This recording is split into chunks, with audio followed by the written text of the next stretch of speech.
Generally speaking, audiences are pretty good at sniffing out when movie studios are about to drop a dumpster fire of a movie in their laps. Perhaps the trailer sucks, or there's been so much pre-release stink about the film's production that there's no chance in hell of it ever being good. Right? But film lovers are as fallible as anyone else. And despite our better instincts, we too can be wrong about movies from time to time.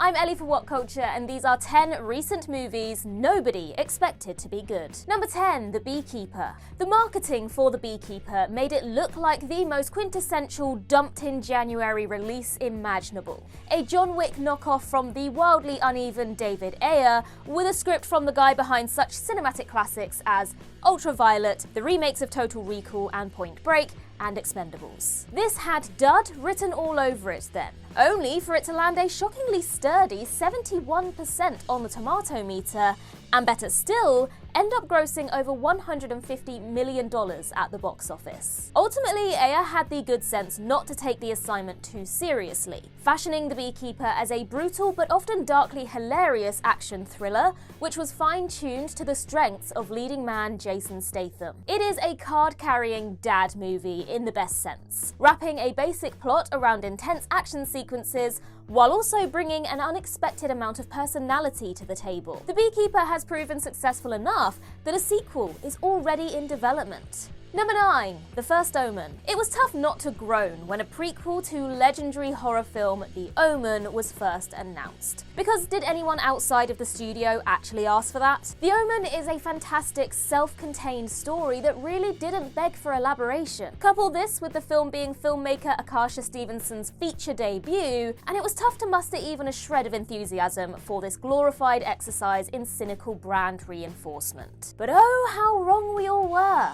The First Omen isn't just a competent horror prequel, it's one of the most well-made and brilliantly acted horrors of the entire year. Girded by Stevenson's tense, unsettling direction, and an astounding central performance from the great Nell Tiger Free, this is a rarest of horror prequels that truly justifies its existence. It's clear in every frame of this film that all involved cared about making something memorable and impactful, rather than a mere bucket of genre mulch to feed the unrelenting content algorithm. Number 8, Beverly Hills Cop Axel F. Would it have surprised even a single solitary soul if the fourth Beverly Hills Cop movie was a pure dud? The red flags speak for themselves, from the full 30 years that have passed since the previous film to the generally ropey track record of belated comedy sequels, Eddie Murphy's diminished star power, and the fact that it was directed by a first-time filmmaker, Mark Malloy.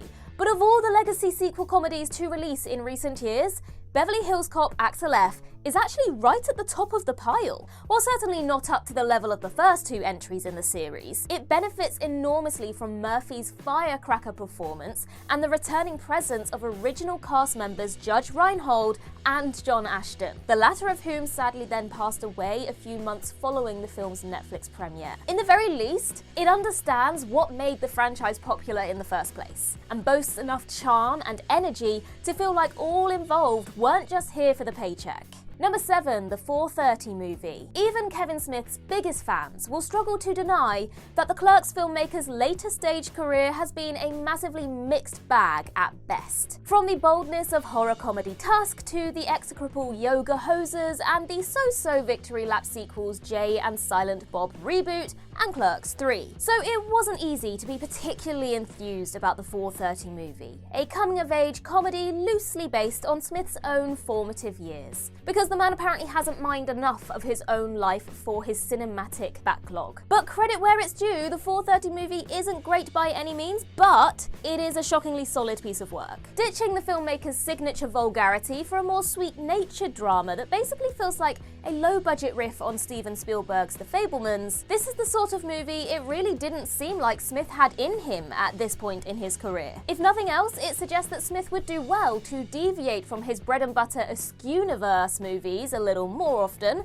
and just focus on telling simple human stories. Number 6, Roadhouse. Pretty much everything pointed to Amazon's Roadhouse remake being an unmitigated train wreck. From the fact that it was an unasked-for retooling of an extremely iconic movie, movie, to the deeply iffy casting of Conor McGregor in the villain role, and the behind-the-scenes drama suggesting yet another chaotic Doug Liman production.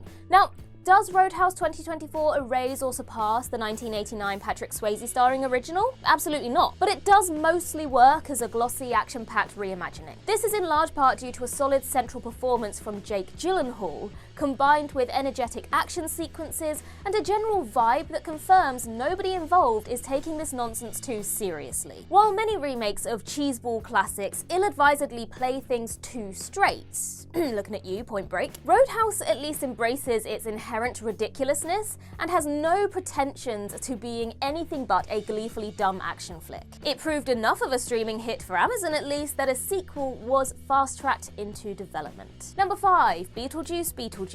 Though Tim Burton's stubborn commitment to making a Beetlejuice sequel is commendable, the fact that it took 36 years to finally get made was perhaps a testament to the fact that the original 1988 oddball comedy should stay a one-off. And even with original cast members Michael Keaton, Winona Ryder, and Catherine O'Hara returning for Beetlejuice, Beetlejuice, it was just tough to have faith in the vision of a modern Tim Burton, given the rather lackluster quality of his recent career output.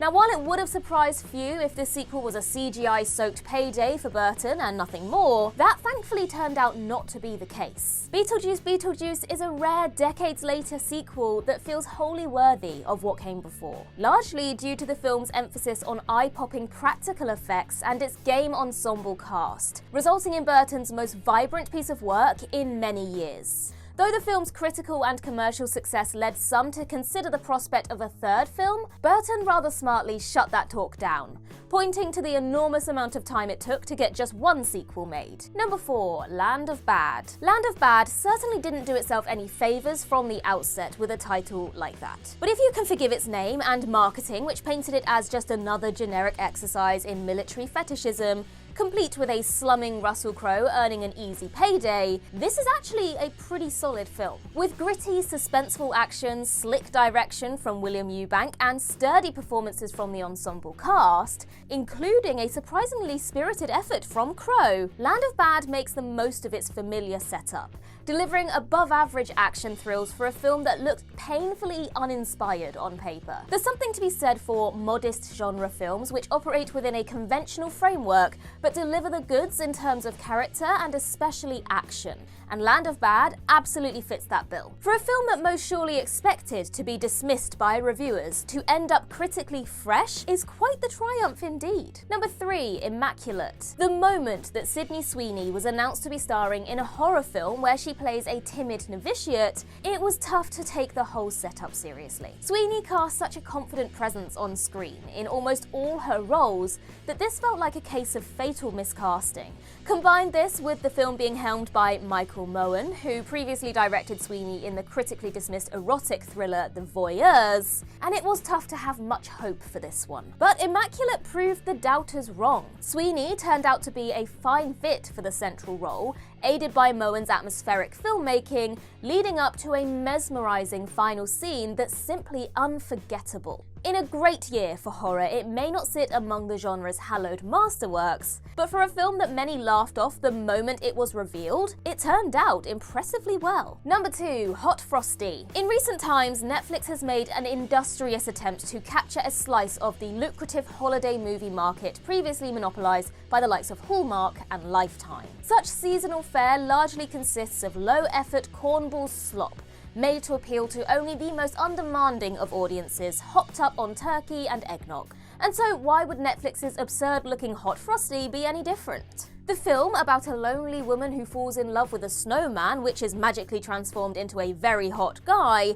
has all the hallmarks of another hilariously bad holiday romp tailor-made for the lowest common denominator. So many were shocked when Hot Frosty released to predominantly positive reviews from critics, with many praising not only the chemistry between its leads, but also the script's unexpectedly self-aware tone. Sure, it's a shamelessly silly piece of work, but seems more acutely aware of its place in the cinematic ecosystem and leans into the ridiculousness, rather than taking itself as blandly seriously as the vast majority of these rush-to-market Christmas flicks do. As a result, it's a surprisingly charming offering. And number 1, Ricky Stenicki. The marketing for Ricky Stenicki did it no favours at all. making it look like an abrasively tasteless comedy, the likes of which aren't made anymore, and some would argue for very good reason. Plus, despite starring Zac Efron and John Cena, the film's direct-to-streaming release and minimal marketing campaign suggested it'd be another nothing burger comedy that's near instantly forgotten upon release. Nobody's going to call Ricky Stenicki a smart movie, but it is a surprisingly funny one, in large part due to John Cena's hilariously overcommitted performance in the central role, playing a budding actor who agrees to pose as the imaginary friend invented by a group of friends. And to his credit, director Peter Farrelly absolutely recaptures the anarchic spirit of the relentlessly tacky R-rated comedies of the early 2000s, making this a bewilderingly effective comedy vehicle,